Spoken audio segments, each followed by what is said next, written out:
Ndewo ụmụ akwụkwọ ibe m, anyị nwere asụsụ Igbo. We have Igbo language. Today's date is 14th June 2024.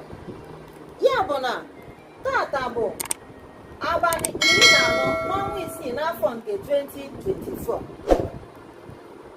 Our topic says products from cassava.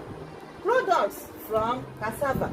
Ya bụ na isiokwu anyị bụ nri dị iche iche anyị na-enweta na akpụ.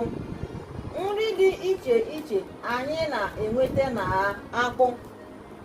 Yes, we have many types of food that we get from cassava. Enwe ọtụtụ ihe oriri dị iche iche anyị na-enweta n'ime akpụ. English, Igbo.